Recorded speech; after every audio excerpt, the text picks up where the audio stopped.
नमस्कार मेरे प्यारे भाइयों बहनों, आईएएस आरएएस विद आरजे में आपका स्वागत है, हार्दिक अभिनंदन है। तो मित्रों, हम आपके लिए फिर से लेकर आ चुके हैं राजस्थान सुजस का बुलेटिन। तो मेरे प्यारे भाइयों बहनों, शुरुआत करने से पहले न्यूज़ जो भी आई हैं, इसके अंदर जो भी आपके लिए इम्पोर्टेंट हो सकती हैं, उन सब की पीडीएफ बनाकर अपने टेलीग्राम चैनल पे आपके लिए प्रोवाइड कर देता हूँ मैं। आपको यदि चाहिए तो आप टेलीग्राम चैनल को ज्वाइन करें। टेलीग्राम चैनल का नाम है मेरे प्यारे भाइयों बहनों आईएएस आरएएस विद आरजे। तो मेरे प्यारे भाइयों बहनों, यदि आप राजस्थान से संबंधित किसी भी परीक्षा की तैयारी कर रहे हैं तो मुझे बताने की आवश्यकता नहीं है कि राजस्थान का जो सुजस है वो आपके लिए कितना इम्पोर्टेंट हो सकता है। आप पिछले क्वेश्चन पेपर उठा के देखिए, जितनी भी योजनाएं हैं, जितने भी प्लान हैं, जितने भी मिशन हैं, जितने भी पुरस्कार हैं, आप हर रोज़ कोई ना कोई पुरस्कार रटते रहते हो। इसको फलाना पुरस्कार, उसको ढीका पुरस्कार, इसको ये वाला पुरस्कार। इस तरह से नहीं पूछते। जो इम्पोर्टेंट हो सकता है, जो राज्य को गौरवान्वित करता है, उस तरह के पुरस्कारों का जिक्र आपके सुजस बुलेटिन के अंदर कर दिया जाता है। मेरे भाइयों बहनों, आपको सुजस से ज़्यादा राजस्थान के लिए, नेशनल इंटरनेशनल इश्यू के लिए अलग से पढ़िए, लेकिन राजस्थान के लिए आपको राजस्थान का जो करंट अफेयर होता है, मैं तो कह रहा हूँ स्टैटिक के भी बहुत सारे प्रश्न हैं। यदि सुजस को ढंग से पढ़ा जाए, डिटेलिंग में पढ़ा जाए, उसको डाइल्यूट करके पढ़ा जाए, तो बहुत सारे जो स्टैटिक पोर्शन है वो भी आपका कंप्लीट हो जाएगा।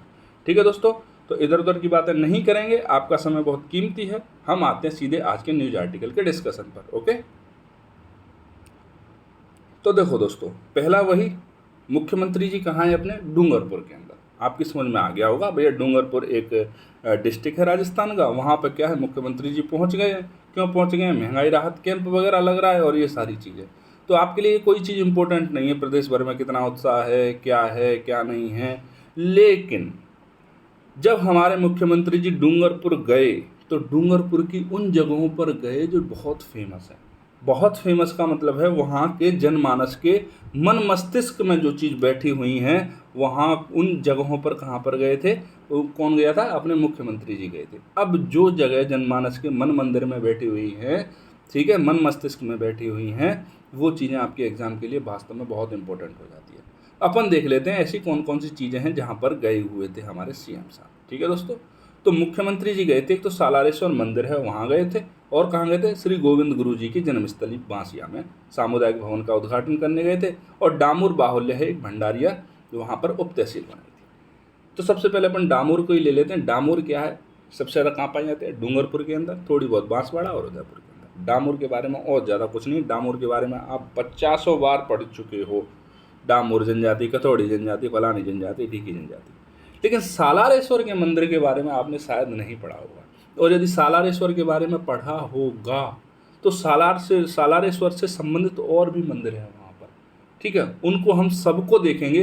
कभी कभी हम देखते हैं ना एग्जाम के अंदर, सर आर्ट एंड कल्चर हम पूरी रट के गए थे, लक्ष्य की किताब रट रखी थी, भल्ला किताब राय किताब रट रखी, स्प्रिंग बोर्ड के नोट रट लिए, उत्कर्ष के नोट रट लिए, अब तो दृष्टि आ गई उसके भी नोट रट लिए, फिर भी सर क्वेश्चन समझ में नहीं आया कहाँ से आया।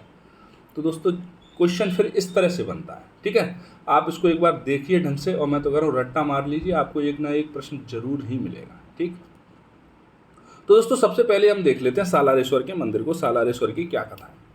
तो ये डूंगरपुर के सीमलवाड़ा तहसील में है, ये जो है मंदिर है वो स्थित है। देखो, जो भी मंदिर है उसके पीछे ईश्वर लग जाए, रामेश्वर, सालारेश्वर, जो भी है, मनकामेश्वर, ये सारी चेंज कौन सी होते हैं? ये सब मंदिर होते हैं। ठीक है, यह श्री घूमेश्वर महादेव की भांति इसकी महिमा है। एक और मंदिर है देश के अंदर जो बहुत प्रसिद्ध है, उसका नाम है श्री घूमेश्वर महादेव। क्या?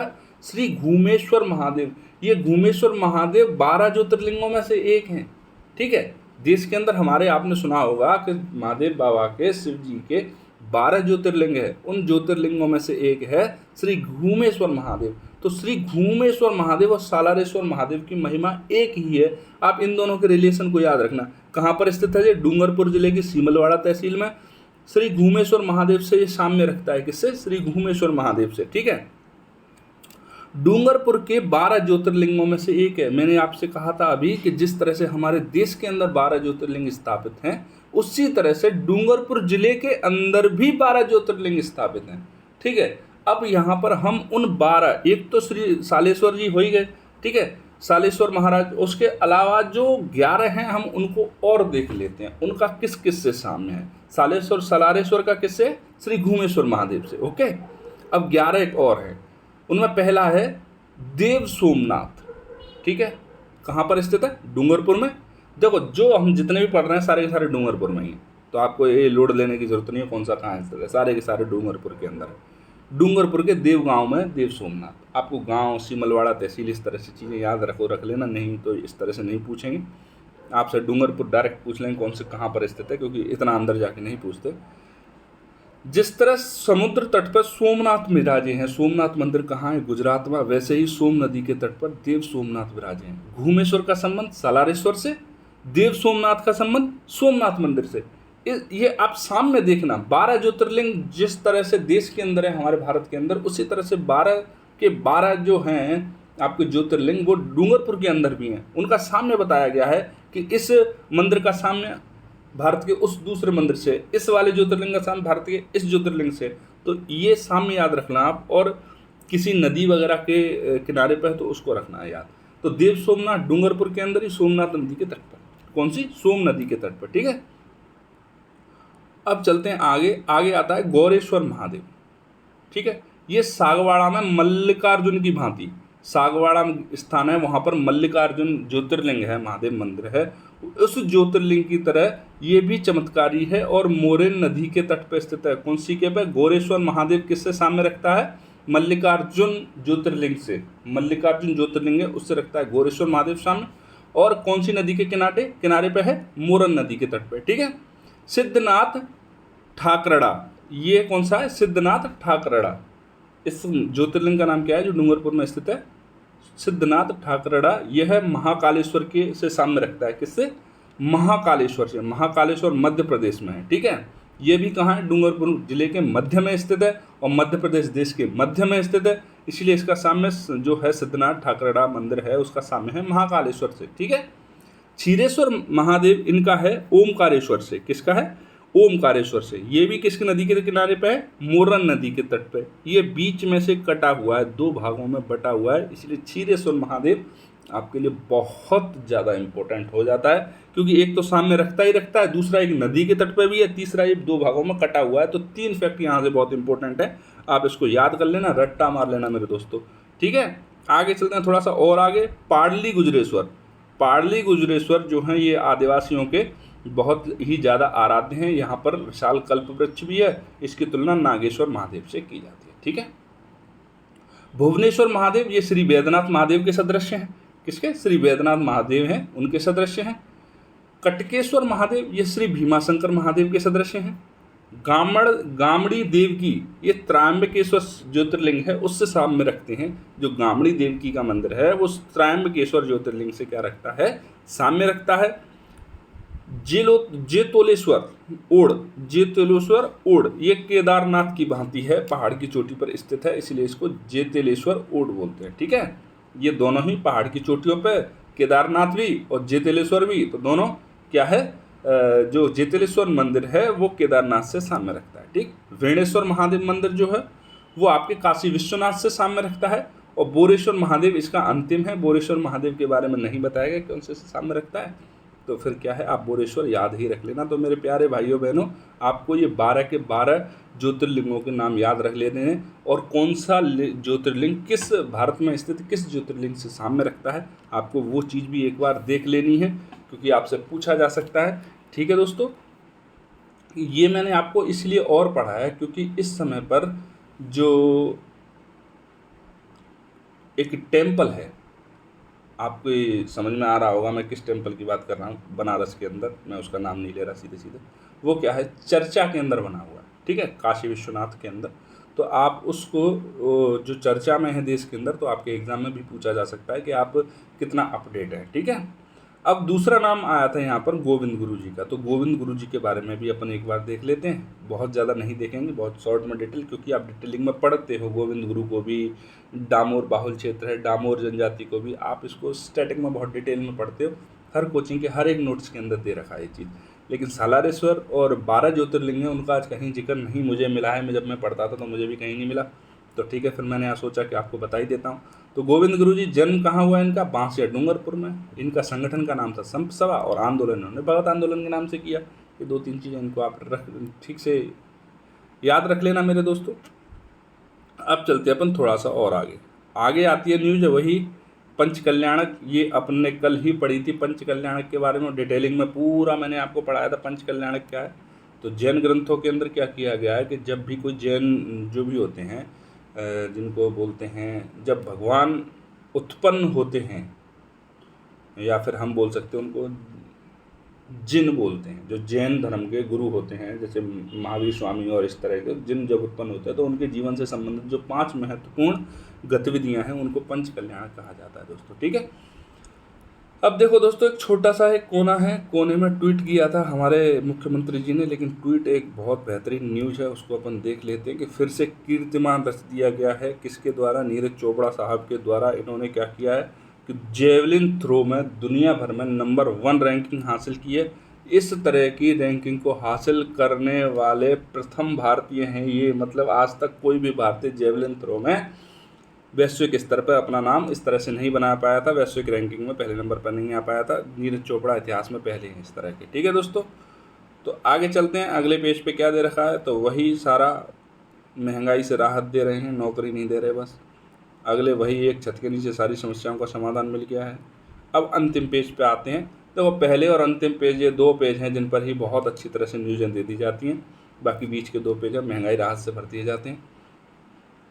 तो दोस्तों स्वदेश दर्शन योजना 40 करोड़ के 2 प्रोजेक्ट मंजूर। आपको इस चीज़ से कोई मतलब नहीं है कौन सा प्रोजेक्ट कहाँ मंजूर हुआ है, आपको मतलब है स्वदेश दर्शन योजना से और स्वदेश दर्शन योजना 2.0। 2 योजनाएं, स्वदेश दर्शन फर्स्ट, स्वदेश दर्शन 2.0। जब 2.0 है तो पहली तो होगी ही होगी। स्वदेश दर्शन का मतलब है अपने देश के अंदर दर्शन। ठीक है, दर्शन का मतलब अपने देश के अंदर जाओ, घूम के आओ, चीज़ें देख के आओ। जब इस तरह की काम करेंगे तो ये ऑब्वियसली पर्यटन से संबंधित काम हो जाएगा, और पर्यटन से संबंधित है तो पर्यटन मंत्रालय के अंतर्गत आ जाएगा। तो ये किसकी योजना है? पर्यटन मंत्रालय की, पर्यटन विभाग की योजना है। ठीक है दोस्तों, इसको डिटेल में पढ़ लेते हैं, डिटेल में देख लेते हैं अपन। तो इसका प्रारंभ किया गया था मेरे प्यारे भाइयों बहनों 2014-15 में। कब किया गया था? 2014-15 में। देश में थीम आधारित पर्यटन सर्किट के एकीकृत विकास के लिए इसको शुरू किया गया था। किसके? थीम आधारित पर्यटन सर्किट। इसका मतलब होता है कि कोई एक नाम थीम ले ली, कोई एक कृष्ण ले लिए, कृष्ण सर्किट। इस तरह से थीम आधारित पर्यटन सर्किट को बढ़ावा दिया गया। कृष्ण सर्किट मतलब जहाँ जहाँ पर भी भगवान कृष्ण से संबंधित अच्छी द्वारिका है, आपके मथुरा वृंदावन है, इस तरह से जहाँ पर भी भगवान कृष्ण के अवतार हुए हैं, भगवान कृष्ण से संबंधित जो भी जगह एक थीम बना दी उसकी, और थीम आधारित पर्यटन को बढ़ावा दिया गया था। ठीक है, पहली योजना जो है स्वदेश दर्शन फर्स्ट, उसके अंतर्गत क्या किया गया था कि थीम आधारित एकीकृत विकास, पर्यटन के एकीकृत विकास को बढ़ावा दिया गया था। इसके अंदर जो 15 है विषयगत सर्किटों की स्थापना। सर्किट का मतलब वही थीम, 15 थीम बनाई गई थी। बौद्ध थीम, तटीय circuit, desert circuit, eco circuit, heritage circuit, Himalayan circuit, Krishna circuit, north east circuit, Ramayana circuit, ग्रामीण सर्किट, अध्यात्म सर्किट, सूफी सर्किट, तीर्थंकर सर्किट, जनजाति सर्किट और वन्यजीव सर्किट। इस तरह से क्या किया गया था, थीम आधारित जो विषय थे, थीम आधारित पर्यटन था, उसको बढ़ावा दिया गया था आपके स्वदेश दर्शन योजना फर्स्ट में, पहली वाली में। ठीक है, इसका वित्त पोषण किसने किया? तो 100% पैसा किसने दिया? केंद्र सरकार ने। और जब 100% पैसा किसने दिया? केंद्र सरकार ने। तो इसके अलावा भी पैसा जुटाने की कोशिश की गई, तो वो की गई थी, जैसे आपने CSR सुना होगा, कॉरपोरेट सामाजिक जिम्मेदारी। कॉरपोरेट सेक्टर क्या करता है? देखो दोस्तों कि प्रॉफिट कमाता है, वस्तुएं बेचता है, प्रॉफिट कमाता है, लेकिन जहाँ पर भी वो इकाई स्थापित होती है कहीं ना कहीं वहाँ से जल राशि का, जो पर्यावरण है उसका, इसका क्या होता है? ह्रास होता है। तो उस चीज़ पर, जल राशि पे, पर्यावरण पे, उस पर तो पूरे समाज का बराबर का अधिकार है। आपने इकाई लगाई वहाँ पर, ठीक है, अच्छी बात है, लेकिन यदि आपको ह्रास करोगे, उसको ख़त्म करोगे उसका, तो फिर क्या होगा? आपको उसका पैसा चुकाना पड़ेगा। तो CSR जिम्मेदारी के पहल के तहत जो स्वैच्छिक वित्त पोषण आए उसको भी क्या करना है? इसके अंदर लगा देना है। वैसे ये केंद्र सरकार की 100% वित्त पोषण की योजना है। ठीक है दोस्तों, इसका उद्देश्य, भाई पर्यटन का उद्देश्य क्या होता है? सीधी सीधी बात है, आर्थिक विकास और रोजगार। ठीक है, और क्या कर देना है? और भैया पर्यटन क्षमता को बढ़ाना है, पर्यटन क्षमता का विकास करना है। सर्किट क्या करने हैं? सर्किटों को बढ़ा देना है। बस इस तरह के काम करने हैं। यही पूरा पर्यटन का उद्देश्य होता क्या है भाई? रोजगार होता है, आजीविका होती है, और जो हेरिटेज साइट है उनकी आप रख रखाव कर सकते हो। बस यही चीज़ तो होती है। अब स्वदेश दर्शन योजना 2.0 शुरू की गई। ठीक है दोस्तों, 2.0 शुरू इसीलिए करी गई थी क्योंकि थीम आधारित जो पर्यटन था वो फ्लॉप हो गया। भाई कोई व्यक्ति घर से घूमने निकलेगा, आपने नॉर्थ ईस्ट सर्किट बना दिया, मतलब एक बार जा पूरा का पूरा सर्किट घूमता ही रहे, डोलता ही रहे। तो ऐसे थोड़ी ना 1-1, 2-2, 3-3, 2-2 महीने लगते हैं। इस तरह से नहीं जाते लोग, जाते हैं 2 दिन की, 4 दिन की, 5 दिन की छुट्टी मनाने के लिए, किसी एक जगह पर जाते हैं, घूम के आ जाते हैं। तो जब वो कमी महसूस हुई तो पर्यटन जो है स्वदेश दर्शन योजना 2.0 शुरू कर दी गई। इसका मूल मंत्र क्या था? वोकल फॉर लोकल, मतलब अपनी लोकल चीज़ जो सबसे ज़्यादा फेमस है उसको राष्ट्रीय स्तर पर लेकर आना, ये इसका उद्देश्य था। इसने क्या किया? इसका उद्देश्य था पर्यटन गंतव्य के रूप में भारत की पूरी क्षमता को साकार कर आत्मनिर्भर भारत के लक्ष्य को प्राप्त करना है, और थीम आधारित पर्यटन सर्किट से अलग होकर गंतव्य को पूर्व रूप में लाने के लिए केंद्रित करना है। आप गंतव्य आधारित करो ना भाई। जयपुर है मान लो, तो जयपुर में ये थोड़ी है कि आप कृष्ण सर्किट के लिए आए हो, गोविंद देव जी मंदिर घूमे पहले, फिर जयपुर से निकल गए, फिर मथुरा पहुंच गए, फिर वृंदावन घूमे, फिर वहां से निकल गए द्वारका पहुंच गए, द्वारका घूमे। इस तरह से एक तो सर्किट था। अब क्या है, आप गंतव्य आधार, आप जयपुर आए, अब जयपुर में आप सारी चीज़ें घूमो, आप हेरिटेज चीज़ें भी घूमो, कल्चरल चीज़ें भी घूमो, और जो कुछ आधुनिक है उसको भी घूमो, गोविंद देव जी के मंदिर भी जाओ। आप जो करना है जयपुर के अंदर गंतव्य आधारित क्या करा है, उसको विकास, उसको डेवलपमेंट करने की कोशिश की गई है। किसकी? गंतव्य आधारित पर्यटन के विकास की इसमें प्रयास किया गया है। तो इस तरह से क्या है, देखो 2 योजनाएं हो गई, स्वदेश दर्शन पहली और स्वदेश दर्शन दूसरी। दोनों की दोनों 100% केंद्र की योजना है। 100% पैसा कौन देता है? केंद्र देता है। ठीक है दोस्तों, दोनों एक योजना के अंदर, पहली योजना के अंदर अपन ने क्या किया? थीम आधारित पर्यटन सर्किट को बढ़ावा दिया। दूसरी योजना के अंतर्गत अपन ने क्या किया? अपने गंतव्य आधारित जो पर्यटन है उसको अपन ने क्या किया है? बढ़ावा दिया है। ठीक है दोस्तों, पैसा 100% किसका है? केंद्र का। और इसके अलावा यदि पैसा मिल जाए तो CSR जो होता है, कॉर्पोरेट सोशल रेस्पॉन्सिबिलिटी होती है, उसके अगर आधार पर कुछ पैसा मिल जाता है तो उसको भी इसी में लगा दिया जाएगा। ठीक है दोस्तों, तो अपन देख लेते हैं। ये बोल रहे हैं 2 जगह पर, कौन सी जगह पर? तो प्रोजेक्ट बूंदी के केशोरायपाटन और जोधपुर में आधारभूत पर्यटन विकास कार्य करवाए जाएंगे। कौन से 2 स्थानों को चयन किया गया है इसके अंदर? 2 प्रोजेक्ट मंजूर कौन कौन सी जगह पर किए गए हैं मेरे भाइयों बहनों? तो एक तो बूंदी के केशोरायपाटन में, एक जोधपुर के अंदर। ठीक है, अब अपन चलते हैं थोड़ा सा और आगे मेरे प्यारे भाइयों बहनों। तो स्वास्थ्य के क्षेत्र में शोध पर फोकस कर रही है राजस्थान सरकार। देखो स्वास्थ्य के क्षेत्र में राजस्थान सरकार का फोकस बहुत अच्छा है, बहुत ज़्यादा है। पूरे देश के अंदर इस तरह का फोकस होना चाहिए। यदि एक कंडीशन है उसमें, यदि सोशल वेलफेयर इतना ज़्यादा ना बढ़ जाए कि वो इकोनॉमी के क्रश का कारण बन जाए। ठीक है, इतना सोशल वेलफेयर नहीं बढ़ना चाहिए। आटे में नमक चलना चाहिए, लेकिन नमक पूरा का पूरा नमक की रोटी बना के नहीं खानी चाहिए। ओके, तो दोस्तों इसमें बस यही एक चीज़ इंपॉर्टेंट है कि हमने किसके साथ MOU किया है? तो मैनचेस्टर यूनिवर्सिटी के साथ में किया है। राजस्थान सरकार की तरफ से जो है चिकित्सा विभाग, जो है चिकित्सा शिक्षा विभाग वो था, और UK की तरफ से मैनचेस्टर यूनिवर्सिटी था। दोनों के बीच में MOU हुआ है। किस लिए हुआ है? बेहतरीन चिकित्सा और स्वास्थ्य सेवाएं उपलब्ध करवाने के लिए और अनुसंधान में फोकस करने के लिए। इसके अलावा इसमें कोई भी बात ढंग की नहीं लिखी थी, बस सिर्फ ऐसे ही लिखा गया था। देखो आप देखो, साझेदारी से होगा, अकादमियों में ये होगा, चिकित्सा के नए आयाम स्थापित होंगे, अनुभव होगा, इस तरह की चीज़ें लिखी हैं। बाकी और कोई चीज़ इंपॉर्टेंट नहीं है। वैसे मैं आगे भी चलता हूँ। तो राष्ट्रीय एवं पुरानी पेंशन व्यवस्था लागू होगी। इसको मैं कम से कम 10 बार पढ़ा चुका हूँ। पुरानी पेंशन योजना कैसी थी दोस्तों? कि जब कोई व्यक्ति रिटायर होता था तो उसके अंतिम महीने का जो सैलरी होती थी उसका 50% प्लस राज्य सरकार के द्वारा TADA लगते रहते थे समय समय पर, वो क्या हो जाता था? उसकी पूरी पेंशन हो जाती थी। इसके बाद 2004 में जब वो बंद हुई तो नई पेंशन योजना आई। जब नई पेंशन योजना आई, जिसको नेशनल पेंशन स्कीम बोलते थे, तो नई पेंशन योजना में क्या हुआ दोस्तों? उसमें पेंशन किस तरह से मिलती थी कि आपको हर महीने कुछ कटवाना होता था पैसा, गवर्नमेंट उसको उठा के शेयर मार्केट में इन्वेस्ट करती थी। शेयर मार्केट से जो लाभ आता था वो आपको पेंशन के रूप में मिलता था रिटायरमेंट होने पर। ठीक है, प्लस उसमें 10% अपना गवर्नमेंट भी देती थी। इतना सब कुछ आपको पेंशन के रूप में मिलता था। इससे क्या होता था दोस्तों कि जो आपकी पेंशन है वो बाजार पर डिपेंड होती थी। मार्केट हाई तो पेंशन हाई, मार्केट डाउन तो पेंशन डाउन, म्यूचुअल फंड की तरह। ठीक है दोस्तों, और क्या होता था इसमें? और ये होता था कि आपका आगे जो समान रैंक से रिटायर होने के बाद भी लोगों की पेंशन अलग अलग होती थी। वो नई पेंशन स्कीम हो गया। कभी दोबारा और फिर से आएगी इसकी चर्चा तो फिर से पढ़ाऊंगा, 2-3 दिन पहले ही पढ़ाया है दोस्तों। ठीक है, ये एक इम्पोर्टेंट न्यूज़ है आपके लिए। आइए कि राजस्थान के 17 चिकित्सा संस्थानों को भारत सरकार से क्वालिटी सर्टिफिकेट मिला है। क्या मिला है? क्वालिटी सर्टिफिकेट मिला है। चिकित्सा संस्थानों को बेहतर सेवाएं एवं प्रबंधन के लिए भारत सरकार के NQAS प्रोग्राम के तहत क्वालिटी सर्टिफिकेट दिया गया है। ठीक है, किस लिए दिया गया? बेहतर सेवाओं प्रबंधन के लिए, बेहतर सेवाएं प्रदान करने के लिए और उनका प्रबंधन करने के लिए 17 संस्थाओं को। ठीक है, तो इसमें 14 क्या है? 14 प्राथमिक स्वास्थ्य केंद्र PSC हैं, 3 शहरी प्राथमिक स्वास्थ्य केंद्र जो आप डिस्पेंसरी बोलते हो वो है। जयपुर की बनी पार्क जो UPHC है, मतलब जो अर्बन PSC है, उसको दूसरी बार ये प्रमाण पत्र मिला है, मतलब पहली बार और भी मिल चुका है। ठीक है, चयनित स्वास्थ्य केंद्रों में PSC मुसालिया, ठटवाड़ी, फालना, सरदरगढ़, अगरिया, अरटिया, ठीकरिया, लिसारिया, भागलवा, अजीतपुरा, रीडी, साटा, नगर एवं तलवंडी, कोटा, मंडिया रोड, पाली और अग्रवाल फार्म, जयपुर, इन सबको क्या किया गया है?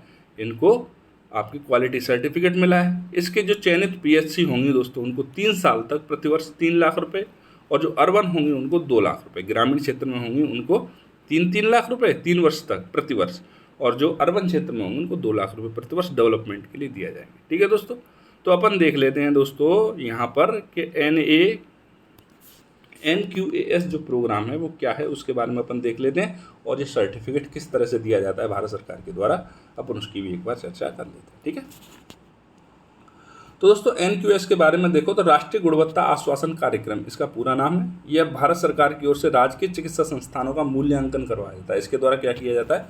जो भी राजकीय चिकित्सा संस्थान है उनका मूल्यांकन करवाया जाता है।